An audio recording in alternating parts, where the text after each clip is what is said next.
Steve worked extensively on Capitol Hill for many years, including as Chief of Staff of the Senate Foreign Relations Committee, as National Security Advisor to the Senate Majority Leader. And when I was a young man working for John McCain as his new and inexperienced foreign policy advisor, the best advice I got from the senator was when in doubt, ask Steve Biegun.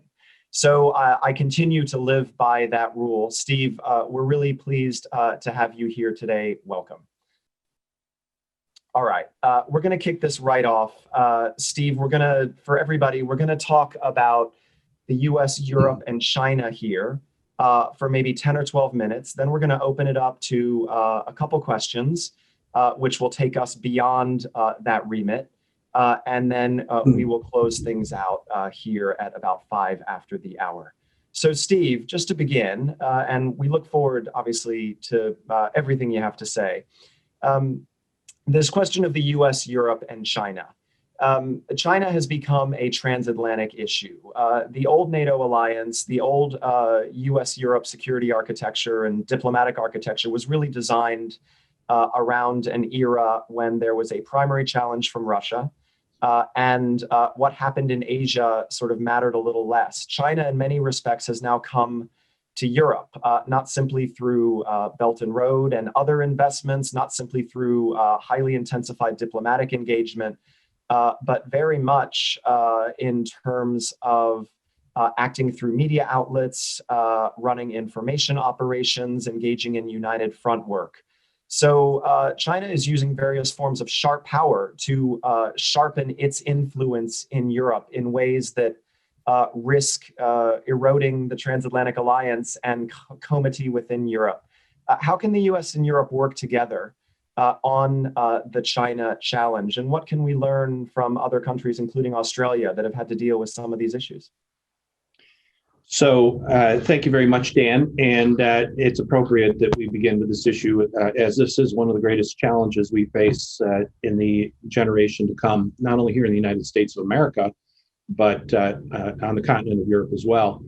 Our partnership between the United States and Europe is going to be absolutely critical to our success to reinforce and ultimately sustain a rules-based international order that protects free and open societies, that protects free trade and commerce, that respects sovereignty of the nations around the world, not only over the control of their territory, but on the control of their data, the control of their thought, their control of their values. While I think one could exaggerate the degree to which China poses a direct threat to us in all of these dimensions, and perhaps one could even underestimate some of the brittleness of the Chinese system as well, although we never know for sure, but we can sense it. We can see it's like when the surface of the road cracks because underneath it there's a crack in the substrata, and it's a reflection crack. You can see those reflection cracks, and we see those occasionally in China. We saw them when President Xi Jinping took power in his systematic elimination of all rivals. We saw it in the reaction of the Chinese Communist Party to the COVID-19 pandemic, and how at first they were absolutely reeling in December and especially January. In February, as they began to turn the corner, they became much more assertive and aggressive globally. And I would view that also as a reflection crack, a sign that there's a brittleness or a brokenness inside the system, and that aggressive and assertiveness is intended to overcome it. But anyway, stepping back to the question of what's at stake here, it's absolutely critical that the United States and Europe cooperate, and we are actually taking steps to do so, thankfully. Secretary Pompeo and Josep Borrell just maybe about a month ago kicked off a US-EU-China dialogue that will be an ongoing process that we will use to coordinate US-EU policies in a broad range of issues. It's not to say that we'll agree in each case. Here inside the United States, there's myriad views on the appropriate approach to China, as is the case in Europe and between various members of the EU in particular who have different economic interests at stake. But nonetheless, that level of coordination and cooperation is going to be an essential foundation for us to be able to work together. The next step will be an upcoming meeting between myself and my counterpart, Helga Schmidt, the number 2 at the External Action Service. Helga is a great partner for us on these issues, and I'm really looking forward to fleshing out with Helga how we're going to develop this going forward. Of course, we're headed toward a transition here in the United States. So what we're trying to do is create a framework. After January 21st, it obviously will be subject to some revision, but I think it's an enduring interest of the United States, and I'm quite confident that it's one that both governments will, over a long period of time, see a value. At the same time, we have to work our way through some of the competing interests in each economy, and we have to work through some competing interests together. Just yesterday, I think it was, Joseph Borrell said, gave some views on China, describing them in multiple forms as partner, as competitor, as adversary, and trying to balance that. It's a complicated undertaking, and we have to be careful not to make it even more complicated than it is. We should stand for what we're for, and what the Europeans of the United States are for are very common values and interests. I think that's what we lead with, and the rest of it will come along in time. Steve, that's very sound strategic and political and prudential advice to remember what we're for and not necessarily what we may be against. I would like to pick you up on this question of sustainability. There's new Pew polling showing that not just Americans, but citizens in Europe and around the world have sharply negative views of China. Just from the past few years, we've seen big spikes. In the United States, it does appear that there's much more of a bipartisan consensus than existed even 4 or 5 years ago around really the systemic challenge that China poses, not just to the United States and our interests in the world, but really to all free and open societies, particularly the free and open societies of the West. The Trump administration's national security strategy really drew a picture of a future world of great power competition. There's a new important State Department document, which many of us read about yesterday, sort of laying out the case for a much more strategic and systemic approach, full spectrum, to the China challenge to the West that includes doubling down on exactly what you said, what we stand for, what we believe in as free and open societies. This feels to many of us like really our most important strategic shift since 9/11, that we're really at another pivot point here. Do you see the United States being able to sustain the approach you're describing that this administration has developed, sustaining that over time in future administrations, as well as obviously working with allies around these principles? Yeah, first of all, I see it as an imperative, but second, I have high confidence that it will. As you said, this is the shift that we're seeing, the awakening, if you will, that we're seeing on the great power competition with China is evident in virtually every dimension of our society, Dan. You mentioned bipartisan, Republicans, Democrats. I would also say across branches of government, both the Congress and the executive branch. I'd say in our non-governmental society, academics, think tank experts clearly have become far more attuned to this, reflecting on the bets that we placed 20 years ago on how China, the course that China would take after it was began to be fully integrated into global institutions versus the reality of what we face today. You're also seeing it even to some extent, surprisingly, in the business community. A number of companies have already completely removed their business operations from China, finding it untenable to do business there, particularly in the technology fields, where they were given a very blunt choice of either surrendering their technology and their trade secrets or vacating the market. And many of them made the decision to vacate the market. The challenge we have, though, goes well beyond our own society. It's in every dimension of our interactions with China worldwide. The grand strategists are generally unsatisfied by descriptions of what the United States is trying to do under our national security strategy. But I think it makes sense from my perspective. You know, Dan, in the year 2000, when the Congress held the ultimate debate on whether or not to bring China into the World Trade Organization, the vote prevailed in favor, largely on the bet that by bringing China into global institutions, China's behavior would begin to be affected by the rules and norms of those institutions. But there was a real miscalculation made at the time, maybe an underestimation of how rapidly the economic advantage of those institutional memberships would advance China's economy in such a manner that China actually outpaced any pressures to transform. And so very quickly, instead of China's norms being shaped by international institutions, China began to shape the norms of international institutions because of its sheer size and economic influence. All this was happening at the same time where the Communist Party in China still determinedly hung to its ideology and its form of government.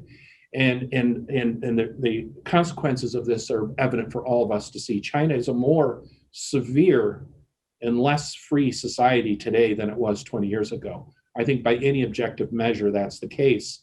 At the same time that it has achieved an overwhelming economic dominance in many parts of the world, and we're continuing to see the tail of that through programs like the Belt and Road Initiative and so on.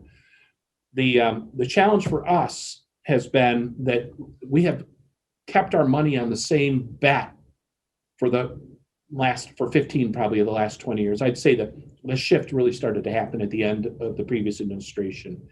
And the compromises we made during that decade and a half were to cede space in every domain. We stopped being a loyal friend of the people of Taiwan. We allowed our interactions with Taiwan to be affected by the test of whether or not they made Beijing happy. We stopped criticizing China about its human rights record. Human rights record that's absolutely appalling today. And 20 years ago, we were much more vocal about human rights than we are today, seeing the depredations being committed against the people of Xinjiang, of Hong Kong, still the Tibetans, and many others in Chinese society. Many who were swept up in arrests for being critical or questioning the Chinese government's response to COVID-19 just this year. And our voice on human rights has been muted because for a decade and a half, it was seen as a tantamount to regime change with China to criticize the human rights record. So we stopped. And so the space shrunk on Taiwan, the space shrunk on human rights. Every other domain, South China Sea, territorial claims, the space shrunk as China created facts on the ground. Space shrunk on intellectual property rights, on trade issues. And our challenge now as a country, not as a Trump administration, not as a Republican Party, and by the way, not as just the United States, but as the transatlantic community and free and open societies, is in every domain we have to begin to push that space back out. We're not trying to generate a crisis with the government of China, with the Communist Party of China, but we have to defend our space. It's just unbelievable the things that we became apologetic about doing. And we just, any notion, IRI, as you know, pioneered democracy programs at the village level in China. It was a period of great experiment in the early 2000s when IRI had the support of the Chinese government, the Chinese Communist Party, to do those programs. Could you conceive of doing anything of that nature today, Dan?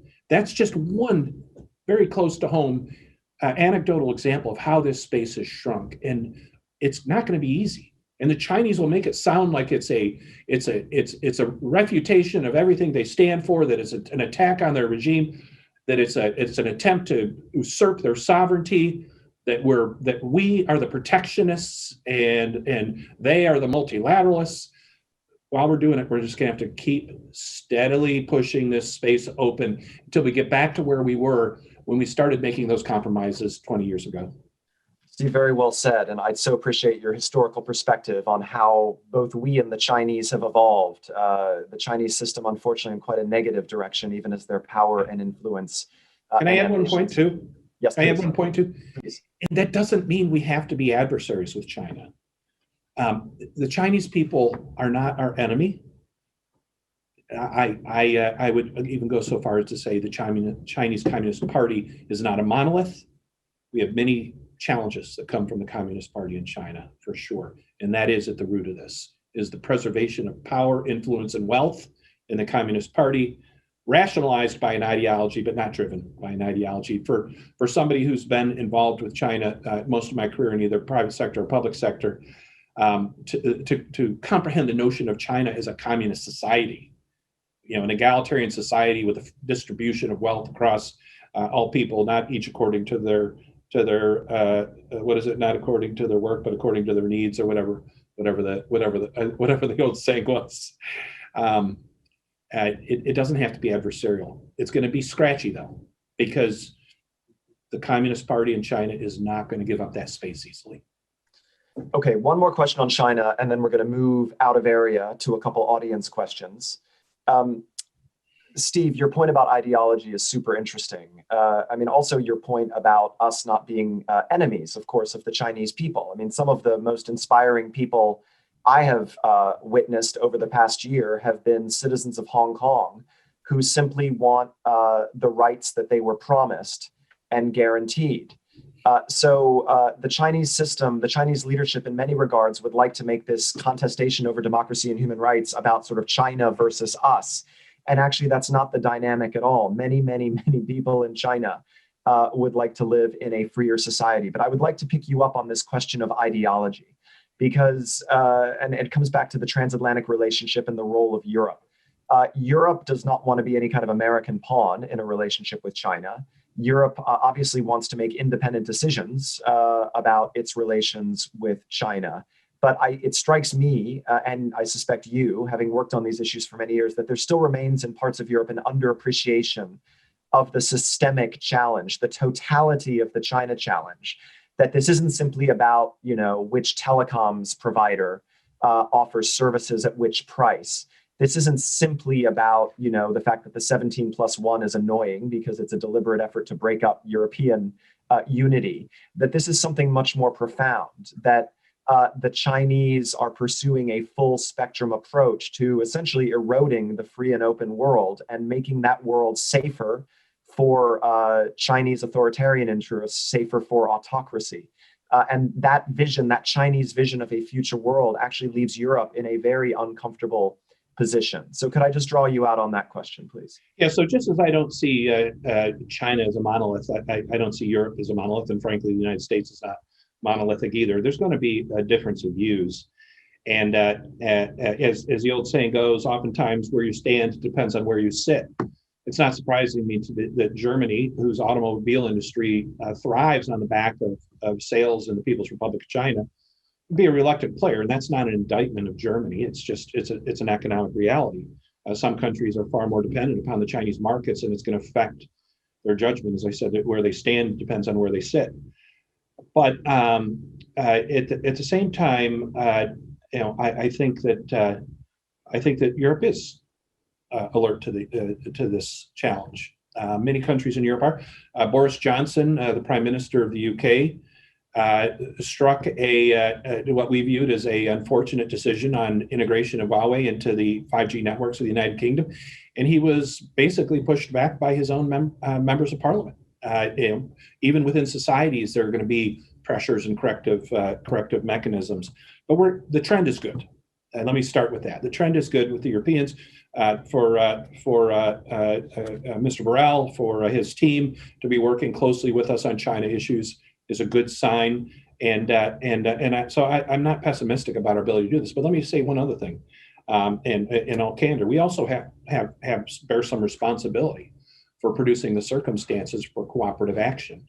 One of the biggest challenges the United States has in identifying its interests is prioritizing within its interests. And so if our national security strategy highlights great power competition above all as the leading interest of the United States of America for the generation to come, then we have to organize ourselves to support that priority as we look at other issues. I think I've used this term before, but what I saw in your U.S. foreign policy over the past 4 years, my assessment or my description of it is it was something of a correction, like a market correction, that there were places where policies or international commitments either got overextended or got imbalanced or failed to generate sufficient support from partners. Obvious example, something like burden sharing inside NATO, which was constantly eroding over my entire career. And we had a correction. We had a moment of correction. I know that many people found this administration's foreign policies to be a complete shock to the system, but that's not accidental. I think it was actually almost like a market force that produced this, generated support for the president in his election 4 years ago, and produced a set of policies which seemed radical to many, but I saw simply as a market correction. But as we look forward, Dan, we're going to really have to prioritize. If China is our most important, compelling U.S.-European interest, then we have to put it there.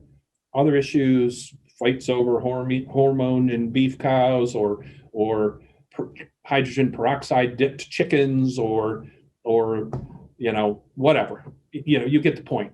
We have to prioritize now. And if this is our most important issue, then by golly, we and the Europeans have to focus on this as our important issue. Yes, well said. Okay, we're going to go now to 2 video questions from members of the European Democracy Youth Network. If we can run them, please. Greetings from Tbilisi. This is Diana Indeladze, European Democracy Youth Network's ambassador from Georgia. Mr. Deputy Secretary of State, I would like to ask you the following question. After illegal annexation of Crimea and the Kremlin's increased malign influence on the Black Sea littoral states through the use of military aggression and hybrid warfare instruments, NATO pledged to step up its presence in the region. However, after 6 years, it seems that the NATO's initiatives have not met the expectations of the partner Black Sea countries. What do you think the role of the non-Black Sea NATO members should be in advancing the alliance's influence in the regional security arrangements? And finally, do you expect future US administrations will promote NATO's role in the Black Sea region? Thank you.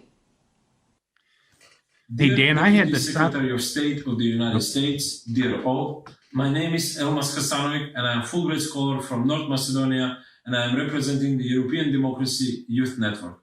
The fake news and disinformation campaigns sponsored and fabricated by malicious foreign actors are a serious threat for each democracy. In particular, the Russian influence in the Western Balkans through the Church and the so-called Slavic Brotherhood is getting stronger every day. What is the assessment in terms of endangering the security of the Western Balkan countries by Russia? And do you think that blocking certain countries to integrate in the EU would leave a room for an increased Russian influence in the region? Thank you so much. Dan, could you repeat Diana's question for me? I had a little trouble hearing it. Yes, it was a question broadly, Steve, just around Black Sea security, that the Russian invasion of Crimea demonstrated shortcomings. How do you see the NATO commitment to Southeastern Europe in terms of Black Sea security? That was one. And then 2 was Russian influence in the Western Balkans and sort of how to manage that. Yeah, so obviously there's a common thread between both Diana and Elmas's questions. I'll address what's in common, but also what's separate. So Diana, in relation to the Black Sea region, and this, in my view, extends all the way into the South Caucasus. Clearly, there's an ongoing contest for Russia to continue to assert its control and influence in those parts of the world. I've been working on this same region and set of issues since the 1930s. Excuse me, since the 1990s, about 30 years. and I see I don't want to take any undue comfort or confidence from it, but I see the Russian government becoming fatigued. And perhaps this is the consequence of our steady pushback, bringing our institutions like NATO and the EU into the Black Sea region, continuing and sustaining our relations with countries in the region, and also the other forms of pressure that we've kept on Moscow because of its misadventures in places like Ukraine and elsewhere, that perhaps, just perhaps, we're seeing some return on those long investments. And I suppose it would have been overly optimistic to expect immediate return on some of these things, but it's clear that the Russian government is having to make increasingly difficult resource decisions. I personally believe that's why they are so interested in extending the New START treaty, which I am confident we will find a way to do so. But I don't think they are in a position to invest in strategic modernization or expansion of their systems in a manner that they feel comfortable could compete with us. that's just one dimension of this. It's also, it's been very interesting to watch events play out in Nagorno-Karabakh. Obviously, that's an understatement. It's a terrible tragedy what's happened there, but the Russian government's reticence versus what I think we would have seen 25 years ago to really step in and resolve that. And even today, it's exactly unclear what the Russian government's appetite is. In some sense, they've grabbed the proverbial tiger by the tail. They have 2,000 peacekeepers now devoted to Nagorno-Karabakh, that's the kind of thing that in the 1990s here in the United States would have been subject to severe scrutiny for mission creep, for no deadline for completion of the mission. It looks very familiar to me, the things that we did and challenges that we faced. Not that we shouldn't have in the cases we did, but it was very difficult to defend, and it required us to make real choices and trade-offs to do so. The other factor in the Black Sea region is the increasing unreliability of Turkey as a partner. And that is a factor that we have yet to fully reflect in either the United States or Europe, but it's going to be very much a discussion between in the transatlantic community, as it was just recently during the current trip by Secretary Pompeo to several European destinations. This is a major new shift in the region, and one that neither we nor the Russians, quite frankly, have, nor the Europeans, have figured out entirely how to address. In terms of the Western Balkans, many of the same phenomena that I described have been seen in the Western Balkans, although— Steve, we got about 1 minute left, okay? Just Okay. if we can do it tightly. Okay. Thank you. Yeah, increasingly that seems to me to be driven as much by economic and influence and corruption as national interest in the case of Russia. And we're just going to have to work very closely, potentially more effectively using institutions of law enforcement and cooperation and intelligence and investigations and in designations and sanctions and punishments in order to turn that back. But it's not, again, my perspective stretches back 3 decades. Just this week, I'll be commemorating the 25th anniversary of the Bosnia Dayton Accords. It could be worse. It could be better. But maybe we have the institutions in place now to work together to turn back what the real challenge is. Well said. Steve Biegun, Deputy Secretary of State, what an honor and pleasure to be with you today. Thanks to you and thanks to the Warsaw Security Forum. That concludes this session. Thank you, Steve. Thank you, Dan. Great being with you. Thank you very much, gentlemen. Thank you, Secretary of State. Thank you, Dan. What a fantastic session it was. Greetings from Warsaw. I would like to particularly wholeheartedly thank the IRI, which is our program partner, not only for this specific conversation, Dan, but more importantly for the support your organization is giving to democracies around the world. This is a very important topic for the Warsaw Security Forum, and we truly, truly are grateful for your support also here in Central and Eastern Europe. And in this context, we move forward with the program. There will be 2 expert webinars coming up, and they focus on 2 countries that are Poland's eastern neighbors, Belarus and, of course, Russia. And it is particularly with a really great concern that we observe the events unfolding in Belarus, where we have a ruthless regime that is targeting innocent citizens each and every day. I am particularly honored that we will host at the road to Warsaw Security Forum, Svetlana Tikhanovskaya, one of the most prominent opposition leaders in Belarus. The expert webinar we are about to hear about the EU's relation with Belarus is co-hosted with another of our really long-standing institutional partners, the Wilfred Martens Center for European Studies, and will be moderated by the center's policy director, a good friend of Poland and the Warsaw Security Forum, Roland Freudenstein. So stay tuned. In just a moment, we will join the expert panel on the burning borders, the future of EU relations with Belarus.